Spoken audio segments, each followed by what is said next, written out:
Welcome back to another episode of Rob Sports Center, man. So you know we back with another edition of Third and Long. So you want to keep it third and long, or you want to?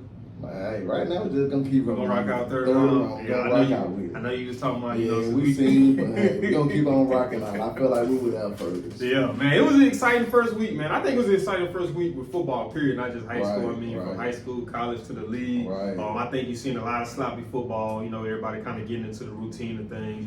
So we're gonna do a recap on some of the games. Or we're gonna recap the games that we had gave our predictions to from this previous week, and then after that, we're gonna jump into the upcoming games for this week. So man, we're gonna jump straight into it, man. And as you can see by the way I ain't introducing, man, I'm back with my special guest host, man, Derek Jones, man. So we're gonna dive straight into it, man. So I'm gonna go in order. I ain't gonna have them marked off specifically, just gonna go in order. So the very first one, man, we got Neville versus Evangel. Now in that game, that was one I wasn't anticipating it to go the way that it went.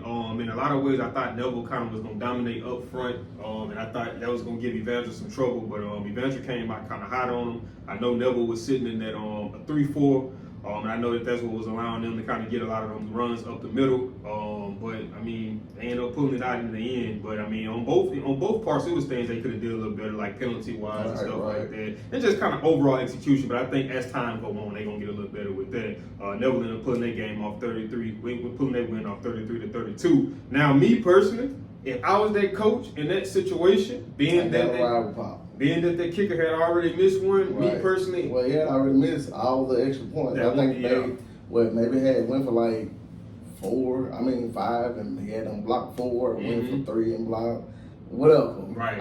Pretty much all the extra points had them being blocked. And I remember when it was getting ready to go for it, I had text you. I said, man, they finna block it. And then they saying no, another block. I don't know. It was like the way that they were just setting up, and I don't know. I was even looking at the way he was counting off his steps. I'm like, something just like seemed off. But I definitely would have had to ride with Pop on that situation. And the thing about Evangel, man, I think Evangel's a darn good team, but I think a lot of it comes down to what you always say, man, that fatigue. That fatigue and you've seen that set in with and the big game it went exactly how I had said. If you go back to last week and we was talking, and I said, in order for Evangel to win, they really had to jump out fast and really get a good, sizable lead. They did jump out 14-0, but it just wasn't enough to really hold them off. And they had some chances to go up to be like 21 or 28, 0 possibly. But at that same time, they just didn't get it done, and penalties make them punt. And it kept Neville right there in it. And like I said, if Neville gonna be close at around the end of the game, the dominance and the strength and the power and all of that was gonna eventually take over. And fourth quarter came down to it, and Neville held on and got by a little slim margin. Yeah, a win is a win, but like I said, it's gonna be week 1. I think that both teams are going into this week gonna clean up some things. Some of the penalties that they was getting hit with. So I think it'll be a much cleaner game on both parties going into this upcoming week. So we're gonna jump down. We got Airline versus Barb. That was a blowout, 56-27. Nothing to say. You got this was one I was surprised about, man. You got Saint Amant versus Bird. Saint Amant ended up blowing them out 49-6. Now that one I wasn't expecting.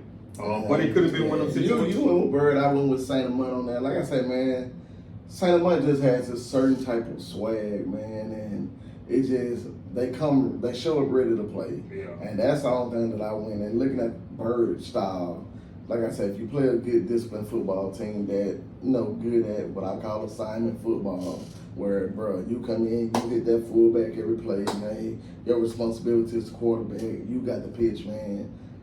That can only get you so far unless you just completely outpowering that team. And I couldn't see them outpowering Saint Amant, so that's what made me go with Saint Amant. And with that play style that Bird got, if they can jump up early on you, right, that's hell to have to deal with. But if you can jump up early on them, that style of play is not designed from coming from behind. So when you look at it from that standpoint, you kind of don't be as surprised with it. The next one we got is Ouachita versus Shreve. Ouachita ended up beating them 37-19, which I pretty much expected. Shreve lost Brody Savage. They still got the running back Jamarce Plater. But in terms of the quarterback situation, I'm not quite sure exactly what's going on over there. So that wasn't too surprising. And obviously, we already know what we know about Washita. They returned a lot of their guys from that team last year. So to me, if anything, based off of continuity alone, I feel like they kind of ahead of the curve than a lot of teams. The next one you got was Homer versus Houghton. Homer ended up pulling it off on them 36-34. The next one after that was Parkway versus Carroll. Parkway ended up winning 43-13.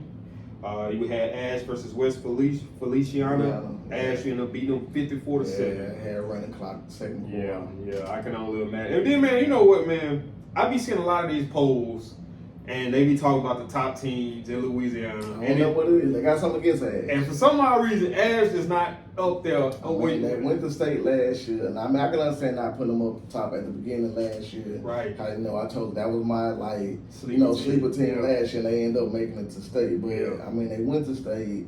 Yeah, they lost JT, but they do have a good core coming back. And I don't know why they don't want to rank Ash in the top 10. So I know, some of our people like my man Levan's down there. He wants them to stay sleepers. He wants you to sleep on them. Nah, but for real though, it keep that hunger though. It's always almost that level of okay. They don't feel like, we got something to prove, opposed to just kind of throwing you up there and you kind of start to buy into the hype. So then we had Benton versus Northwood. Northwood ended up pulling their game off 49-16. You had Franklin Parish versus West Jefferson. Franklin Parish 52-0 on them. Whew. You had Wiseman versus Bastrop. Wiseman ended up pulling that thing off 36-6. You had Union versus North DeSoto. North DeSoto ended up winning 46-3. Now that one I most definitely did not see. I thought I had North DeSoto win, but I didn't think it was gonna be like that. Especially with playing informally. Yeah. I definitely think it'll be like that. I thought it would at least be a little bit more competitive, even if they did had lost their game. You had Oak Grove versus Calvary. Calvary ended up winning that one 30-7. I was surprised. Well, I was actually surprised about that score. Yeah. I know I actually picked Oak Grove for that one, and Calvary handled that business. But I would say that's one of the teams in Shreveport that don't mind playing defense. Nah, for real. You had Jana versus Mangum. Jana ended up pulling that one off 64-48, which I'm in a sense I'm not surprised considering how close they played Washington. Right, and I'm not surprised. And then, like I said, the receiver I was speaking on last week, he had a good game, and it was a back and forth battle. And Mangum actually jumped out there, and Gina just ended up battling back, and just took the lead, man. Mm-hmm. Then you had Ruston versus Acadiana, man. That one I most definitely did not see coming. Ruston ended up pulling that thing off 49-7. I think with me, I honestly had us winning by like 18 to 20, 21 points. Mm-hmm. Now to say to come out to dominate the way that we did, I didn't expect that, especially so early. And even from the style, we really beat them on all aspects of the game. Shout out to my boy Paul. I told you, man, like I say, that week with Jamboree, it was just like a little timid, but I told you the game gonna slow down to him, and Kid had a breakout game, man. Really, I think he had 179 yards, 4 TDs, one on being kick return, but could have had more than that. But like I said, they started running clock right at the beginning of the third quarter. Amaya Hudson, 2 touchdowns. I mean, it don't get no better than that. Shout out to Hartwell. I mean, he managed the game well. When he had to put it in the air, he looked relaxed, made the throws. Even on the feet when they called the runs for him, he looked like he was comfortable running. I mean, defense looked well. Potts did this thing in the middle. That's all I told you. I told you Potts. He didn't play in the Jamboree, but that's one of the bigger guys on the defense. Jaden got his pick in. They didn't put it up there much, but when they did put it up there, Jaden got it. Keelan made some plays. I mean, like I say, just an overall good game by Ruston, man. Yeah, even on Dylan Powell, Dylan Powell had a phenomenal game. But a lot of what he was doing, opportunities were created because them boys they was moving their line of scrimmage up front. I remember on one play, I think Lander they pulled Lander. Right. He ended up setting the edge, getting a block for him that led to a big play. And I know Ahmad had one on that red zone touchdown. Ahmad ended up sealing the edge off for him. He was able to run it in. But like you said, man, other than that one touchdown that they gave up on that long touchdown run, just a miss kick. Cut it up the middle. But other than that, they really didn't get nothing. And, man, I'm looking at it. You know me. You know, I told her I'd be looking at 3 styles of games. One, them blowing out somebody, a close game, and then them getting team getting blew out. And when I was looking at it, even when wrestling was dominating, they never did stop. It was one play where Paul had broke. And I seen Josiah Morgan, he was on the right side, and still, like, they wasn't gonna catch Paul. But he never did stop. He carried all the way across the field to, you know, be there just in case, you know. Yeah. And, like, to put that maximum effort when you're already blowing the team out, the kid was finna score anyway, and you still giving that effort to get there. Yeah. Those are the type of small things that I like to see. It was one where I told I seen a kid blocking a nothing downfield. Like, the play was pretty much dead, but the kid blocked till the whistle blew. And he was 15, 20 yards downfield. So it's those little things that I love to see, man, to let me know that, hey, they playing ball and they looking like they ready. Yeah, I think on one of them plays, Hartwell, him and Powell had they jet and Brantley impression. What I mean by that, you remember whenever Jet would have them long touchdown runs, Brantley be right there. That's what I'm saying, right? Coming right by. And so that's what I say. So it's like when you have that culture built, man, it's like, hey, we going our way to the end zone. Yeah, most definitely. Yeah, that's something that I love to see. Yeah, most definitely. It was a lot to like about that. If you were a wrestling fan. Then you had Edna Carr versus Shaw, man. That was just pretty much all around dominant. Edna Carr ended up beating them 35-0. I mean, like I said, Carr team look a little different this year. Defense wise, still phenomenal. I ain't gonna lie. Offense, they look a little differently. You know, they gonna rely a little bit more on the running game. You know, they got like I would say a triple-headed monster. They got really 3 good backs. You know, so I think that they were relying more so on the ground game, with running the ball there, running the ball with John Johnson. I'm just gonna think they didn't just want to show much. They didn't have to. Possibly. Didn't bring too much out of them. Got a big game this week. Yeah, American Heritage. So I didn't want to show too much. I mean, you know, doing what I did was gonna get me out of there. And then see, you had got me on that. Sometimes you gotta look a little deep in some things, and then you be talking about matchups.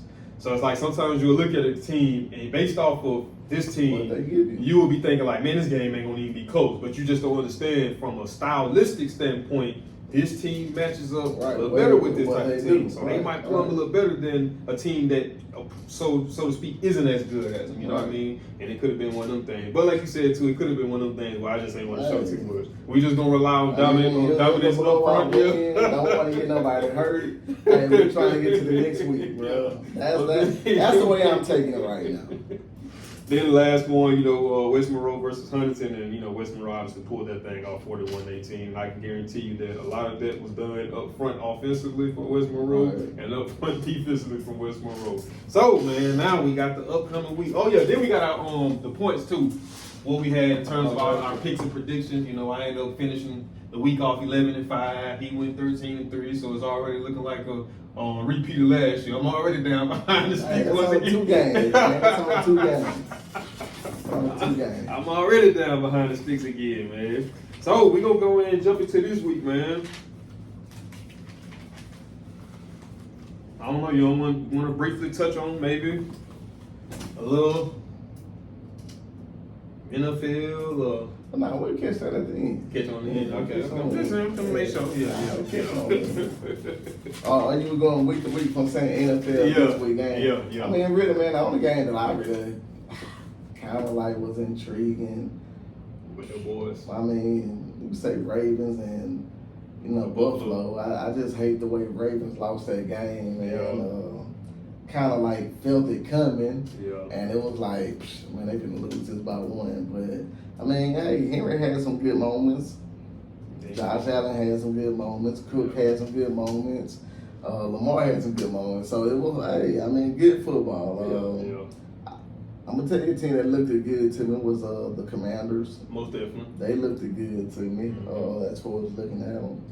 Green Bay. Green Bay. I would say Miami. The other team that kind of shocked me was, well, I ain't going to say shocked, but just look. Especially playing Detroit, with what Detroit being lately. Like I say, Green Bay. Green Bay. Yeah, so those the 3 that kind of just stood out that, I really like, my boys, man, we got some more work to do. I mean, 12 penalties for 80-some yards the first week, man, that's just one of those good looks. Not being able to move the ball consistently.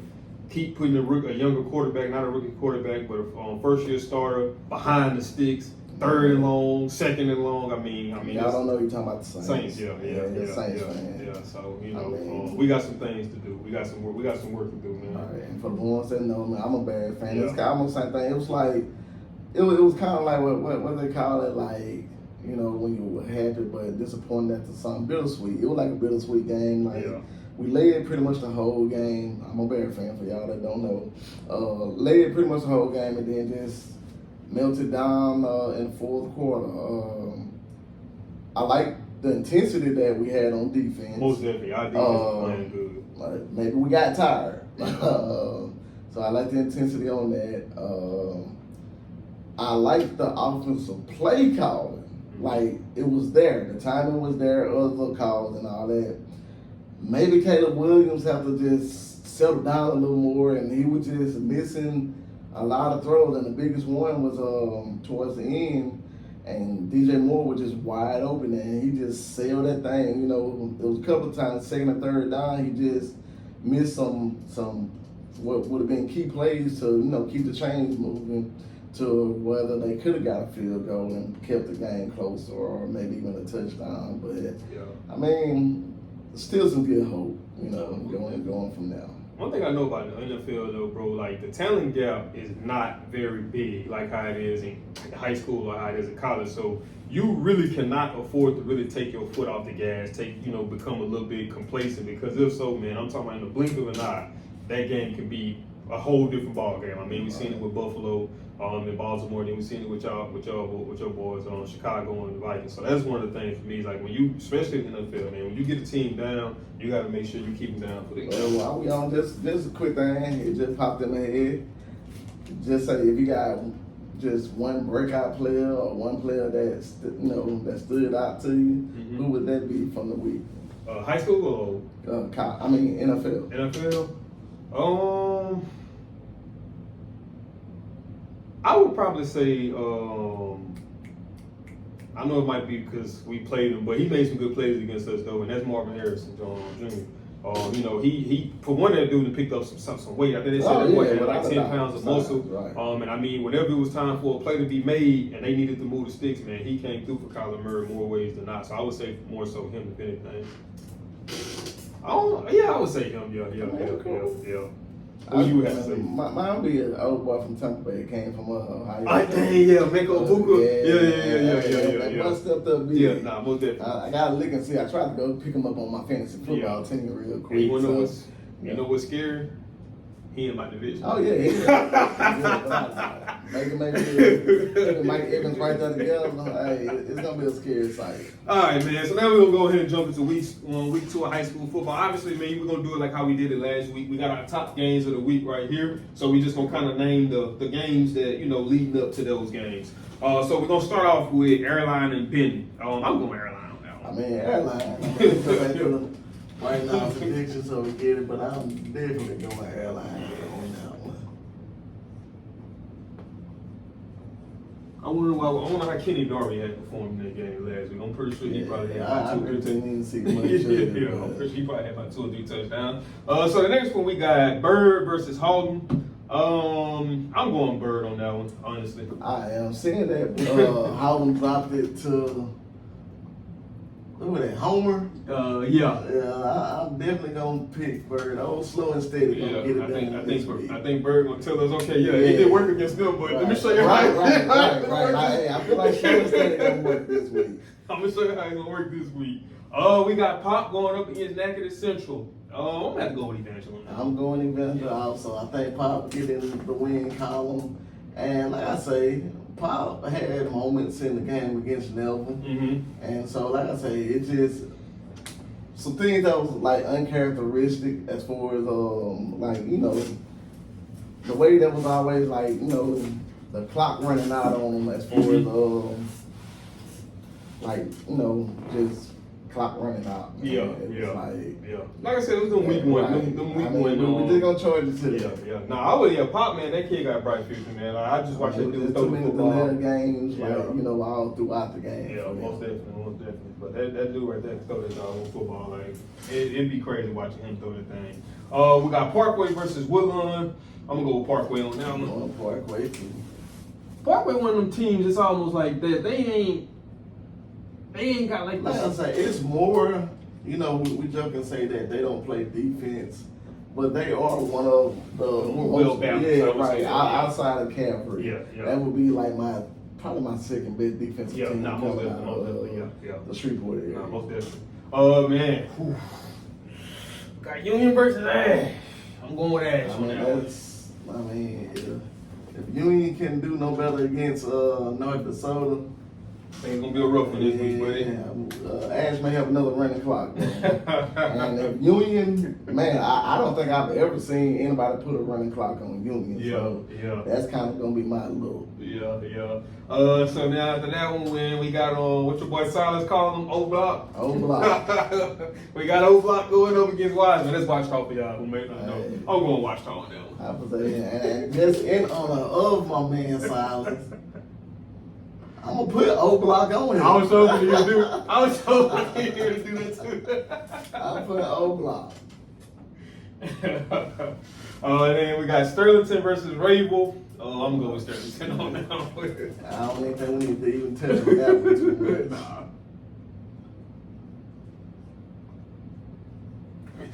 All right. So after that one, we got Franklin Parish versus St. Frederick. I'm going with Franklin Parish. Hey man, what we're gonna do? Go across the board until we get to. Hey, Franklin Parish actually looked real good last week, man. I think they had a running clock again, and everybody just looked good, man. Quarterback looked it well. Receivers looked it nice. I mean, Franklin Parish and who did they play? I mean, the boys were pretty big too. I was looking at it, but Franklin Parish was able to bring it out with the athleticism, man. So I guess Franklin Parish pretty much putting on everybody on notice, letting them know this wasn't no fairy tale season. This wasn't no one season. This is going to be a whole other thing. After that one, we got West Washita versus Jonesboro High. West Washita. I'm going. Well, they dropped one to Richwood, which that was a great win by Richwood to beat Woe, but I'm gonna have to go Woe over Jonesboro, bro. Then after that one, we got Oak Grove versus Crossett, Arkansas. I'm going with Louisiana. I mean, it's a lot of Louisiana versus Arkansas games this week. I definitely got to pick the home team on that, and I'm gonna go with OG. I think they need to bounce back after that loss to Calvary. So good football team, so it ain't no panic. Right. So now, man, we're gonna jump into our games of the week. Top 5 games of the week. In week 2, we got Huntington versus Captain Shreve, West Monroe versus Pulaski, Neville versus Calvary, Ruston versus Cabot, and our game of the week. It's kind of like, we touch on card, but normally our game of the week is kind of around the North Louisiana area. But we got a little something different, man. It's like Louisiana versus we got the whole Louisiana home, Louisiana versus Florida, and so game of the week we went card versus American had. So we started at the top with the top 4. We got Huntington and Captain Shreve. My bias want to say Captain Shreve, just because of my time I spent up there. But, based off what I know with Huntington, I'm going to go with Huntington. That's crazy. I thought you was going to go with Shreve. I really did. They still have I like what Huntington got coming up, man. Coaching is like turning the boys into some dogs, man. Played a juggernaut in West Monroe.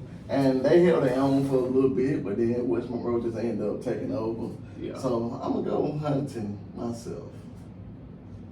And I'm pretty sure a lot of what cost them that game wasn't necessarily a lack of athleticism, or a lack of physicality. Just sometimes they lose to a better team. Yeah, basically pretty much, dealing with that over the course of four quarters can be very draining. After that one, we got West Monroe versus Pulaski. Now, here's the thing, man. I watched that game. I actually studied that game last year. West Monroe really played. They was in good. it. Yeah. it's like they should have won. They really should have. It was like they should have won. They just, Pulaski was just able to get some of them onside kicks. It's almost like you said, because Pulaski realized we cannot stop them. So I gotta try to get the ball back. And it was going in their favor. My best defense was my offense. And it was going in their favor, but I don't see how West Monroe. I mean, but I say I don't see how West Monroe kept giving the ball up, but Pulaski studied the onside to a T. Mastered it, man. The crazy thing about the way they studied the percentages on going forward on fourth down, they never punt. That's like kind of weird and crazy, man. But but a lot of that confidence has to come throughout the preparation. You got to see what you're dealing with in practice every day to be confident enough to say, okay, on game day, I'm going to take chances of losing this game by not punting or not getting his onside kick and putting my defense in a compromising position. But man, I'm around West Monroe, man. I feel like we just gonna go across the board this week looking at the rest of the games, man. Man, I hate to pick an Arkansas team, bro, because I just don't like Arkansas football like that. Man, I'm gonna ride with Coach Dowser and Davis, man. I got to go West Monroe too, man. I mean, yeah, I'm going West Monroe. Yeah, man. You know, it's on the right, man. You gotta stick with Louisiana. But like I say, man, I think West Monroe probably is gonna be a little bit more equipped for what they gonna try to hit them with this year, and I think it'll be potentially a different. And is that game in West Monroe? Because they went to Pulaski. They went to Pulaski last year, so maybe it is at West Monroe. I haven't checked it, but maybe it is. You know what? That's a good factor, and you know them cowbells get going at West Monroe, man, and. Ooh, that make it crazy. So yeah, that's another good, thing to throw in the mix. Yeah, most definitely. So while you searching that up, we're gonna jump down to the next one, and that's gonna be Neville versus Calvary. Like I said, man, last year game was a pretty good game. Kind of came down right to the end. Yeah. Last year Calvary had my boy Abram Wardell at quarterback. You had the running back that ended up going to Texas. And obviously, we know what kind of Neville lost. But like I say, man, kind of just looking at Neville, I don't think that it's necessarily a situation where they got to kind of be in panic mode. I think that it's one of those situations where they just kind of got to be able to go out and execute a little bit better. Calm down and relax and let it happen. Most definitely. I mean, I know with me on that, I feel like Calvary coming out with a point to prove, but Neville is and always have been one of them big dogs around, so I'm going there. I was going to say, and then you got to realize too, like you said, another thing you got to factor in, they will be at home too, so right. I'm going to ride with Neville. Yeah, I think, man, all our picks going to be the same this week. Man, we only got 2 more left. Because I already know your pick for these two. Hey, it is what it is. Like I say, it's crazy, and since we started doing this show, I still have yet to pick against Ruston. Nah, we have not picked against Ruston yet. For the most part, we've been accurate. Yeah. Only time we ain't been accurate was against. No, it was 2. It was 2. We picked them against Neville last year and never beat them. Well, you know what? I think I might have did pick against them once. Against Ruston. I think the Ash game last year, I took Ash. Yeah. We might have both took Ash on that game. I think so. I think we did. And I said that was okay, that we'll take that loss. Yeah. So that's the only time I did pick against Ruston. See, I believe in being a realist, man. If I think based off what I'm seeing that this team might stand a better chance, then obviously I'm gonna go with that one. You know what I mean? But man, this week. Yeah. But we got Ruston versus. Gotta run with them good old backheads. Yeah, man. I haven't had a chance to look at Cabot this year. I just feel like it's still the same. Yeah. Kind of strong up front. Ultimately, I just think Ruston has better athletes. Even though Cabot is a bigger school, bigger boys. They line probably gonna be big. Gonna have some 6'5", 6'8", somebody that Arkansas looking at probably already signed. I just know the pedigree that they normally have, but the last couple of years we played them, it's been athleticism that kind of just gives them win second half on down. Yeah, I know. I was talking to Quill, man, and I asked Quill. I was like, bro, I'm still trying to figure out if Rustin D-line is really that good, or was it Kavion? They small, and Quill was like, nah. Quill was like, bro, I went back and watched it again. He was like, nah, they good. So if they come out there and dominate the line of scrimmage like how they did against Kavion. And then, like I say, going back to the jump real against Neville, like I said, they were missing 2 of them. Like Potts didn't play, and they still did decent and held their own. Yeah. And so, I mean, even though they're not that big in sense as far as 5'8" line, you know, it don't even look like nobody over 6'1" really. Everybody looks small. I mean, you know, you got some, they may be like 6'1", 6'2", but I'm just saying size compared, they just look small. Yeah. But hey, they get into the ball and they hungry. Yeah. And you gotta go on strength and conditioning coach by the name of Hogan. Just gonna make sure them boys is in tip-top shape on all aspects, man. But yeah, you know, we're gonna have to go with Rustin, man. You think they gonna put up an offensive barrage again? Yeah, I do. I'm excited to see if we're gonna put it in the air more. That's what I was gonna ask you. You think it's gonna be on the ground? Like I say, I mean, I know I finna say Pulaski, but I know Cabot normally pretty solid up front, and I think is, you know, like I said, the athleticism that we have, put it in the air. But I mean, if Paul gonna come out running like he did, why even put it in the deviate from the game plan? Yeah, hey, don't fix it. I mean, so, because you know, you told me that. I was like, man, I would like to see them involve Josiah Morgan. You like, well, hey, if it's working right here, why deviate from it? Right, it was there. And like I said, that second half, we might could have did something, but at that point, they was ready to pull the starters. I think we went out through 3 quarterbacks. I mean, let the youngsters get some reps. So, man, now we got the game of the week, man. We got Louisiana versus Florida. So the biggest knock against Carr has been that they don't play. I mean, well, I ain't even gonna say Carr. That's what they try to say about all Louisiana teams, period. So you take the top dogs of Louisiana, Carr, Rustin, Ashby now, the Catholics, Catholic Baton Rouge, they're right. There's hands, Zachary, even West Monroe and the Neville's. I mean, you know, they try to say, you know, it just limited to football compared to Texas, Florida, California, Georgia. They probably even throw Bama off up and down. But granted, Carr probably is our top Louisiana team. Going against American Heritage, they're not the top team in Florida, but they are a highly ranked team in the nation. So with that, I looked at American Heritage that first week they played. I forgot who they played. I mean, of course, if you don't watch American Heritage, they're very disciplined. They're a very poised team. They do what they need to do.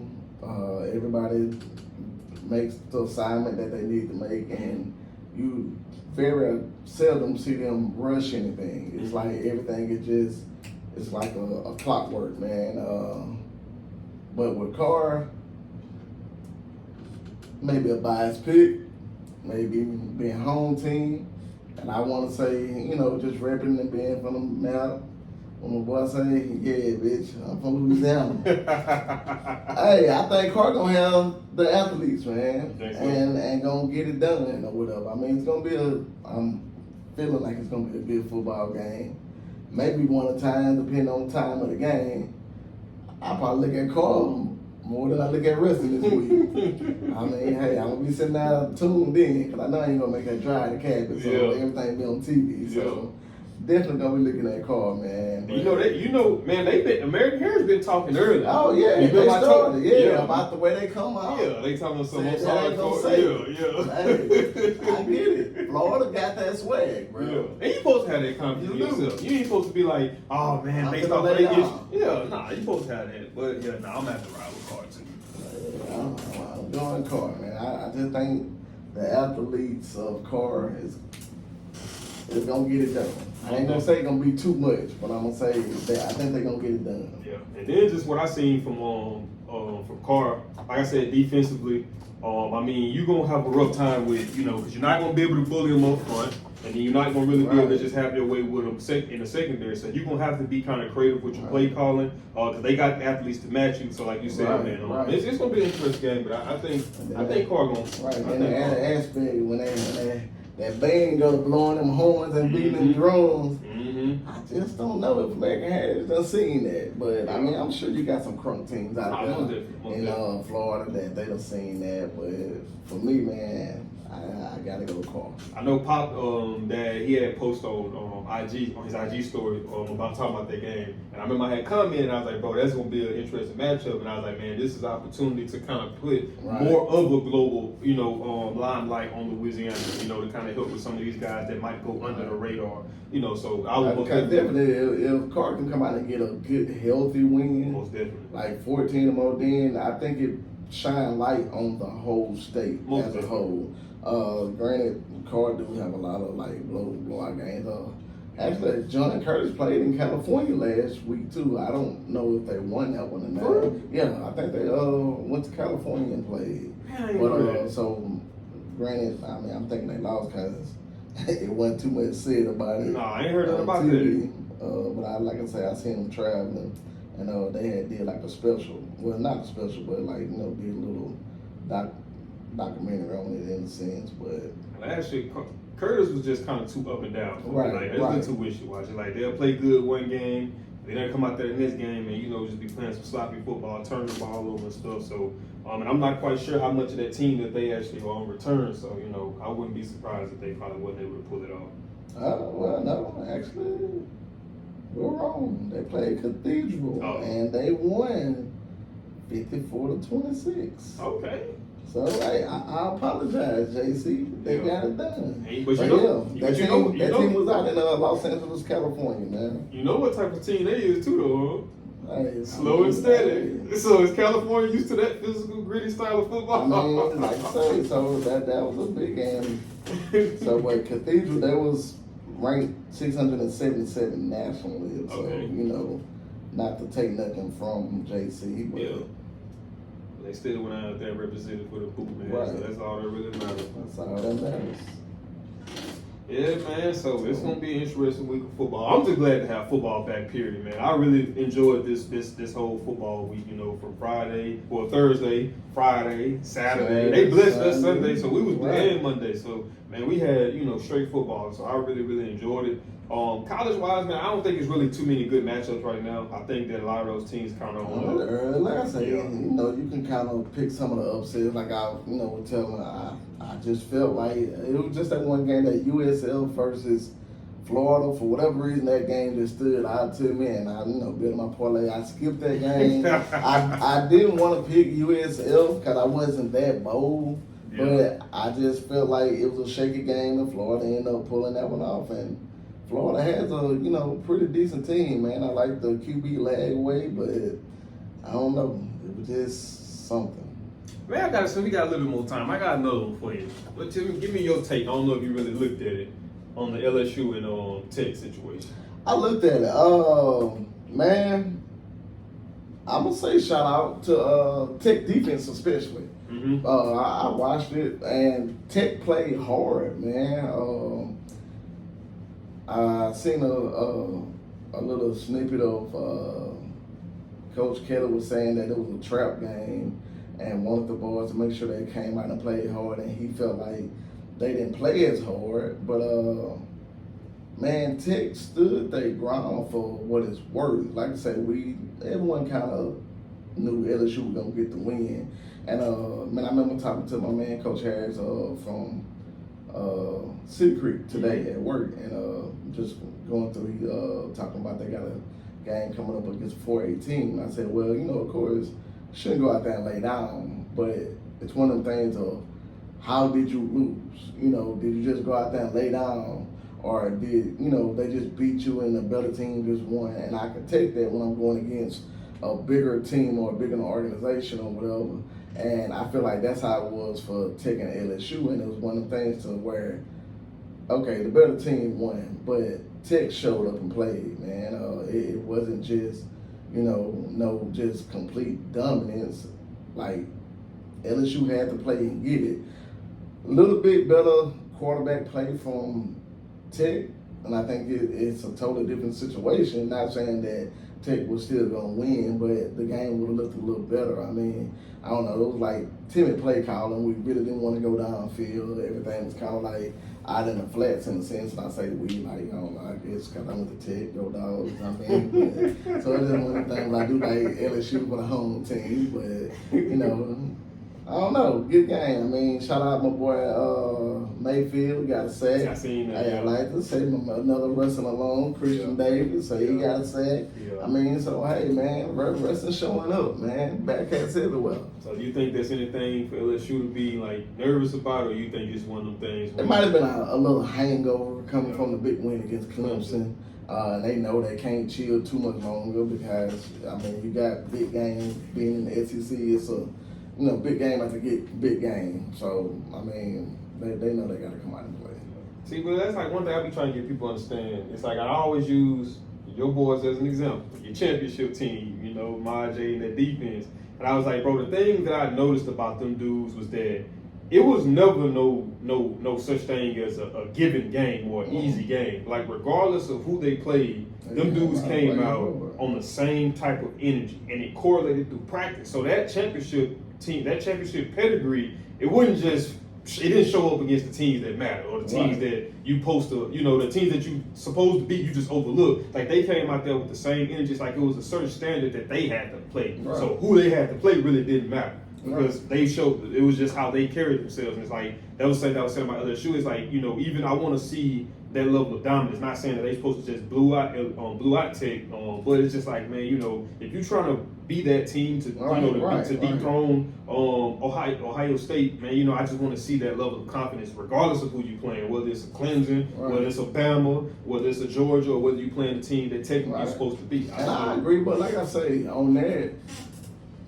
what I said last week, it's still D1 ball. Mm-hmm. So with that being said, yes, I totally understand and get what you're saying about Tech coming out, but it's like, LSU's supposed to come out and do whatever, but if Tech wasn't a pushover, bro, they say, hey, I'm here. I'm here, yeah. It's like, I don't care how hard you punch me, I'm taking these punches.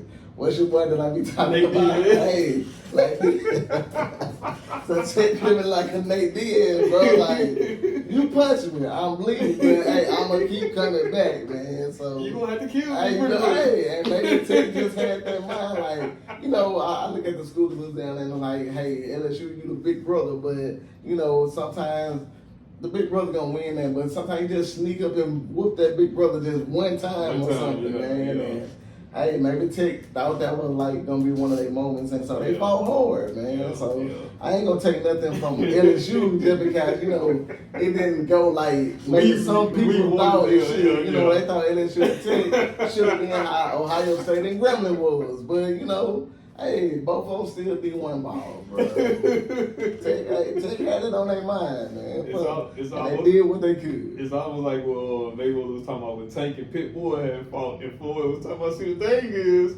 y'all was expecting Tank to knock him out, and when he didn't knock him out, he lost the fight. Right. So y'all think like, no, bro. Some people just, it's different, man. It's just different. Hey, some people had it on their mind different for that day. Yeah.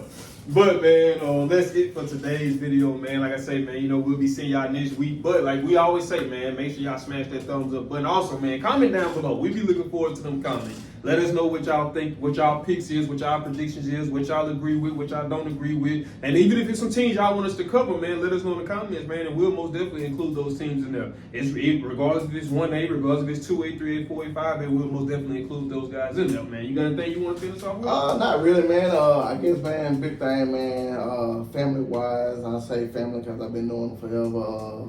One of the biggest sports fans around here, man. My man, brother Leon Riley. You know, Cam Riley from Neville. That's his dad. He passed on Saturday. Man, big loss to me, man. Like, man, that guy is dear to me. One of them, like a mentor, father figure, best friend, brother. You know, and like I say, he really rooted and supported all the kids in the area, man. So I just want to say, you know, prayers out to the family, and you know, it's a hard time, but we'll all get through. Like, I know it's not something that I just only feel. I know a lot of the, you know, especially the Neville alum. I mean, I know he was big in that area. You know, in North Louisiana, man, everybody has this like little small community of sports fan, and we kind of all know each other. So like I say, we joke, like, my man, everybody knows Big Jeff is Rustin. Everybody knows Silas is Washita. It just goes on. My man LeVance, that's Ash. My man Mr. Grissom Pickle, that's Neville. Mr. Leon is Neville. So, everybody know each other. And like, we all talk noise just for the love of the game. But at the end of the day, man, I think it's just a common bond, and everybody deep down inside love each other, on that or whatever. And so I just want to, say one love to my man, Mr. Leon Riley. R.I.P. Mr. Leon. Salute you, man. Those to the Riley family, man, the Cam and everybody else involved. But that's it. I know we kind of got on a little note, but I just felt like I had to, kick that shot out, man. Most definitely, well deserved, man. So that's it for this week's episode, man, and we'll see y'all next week.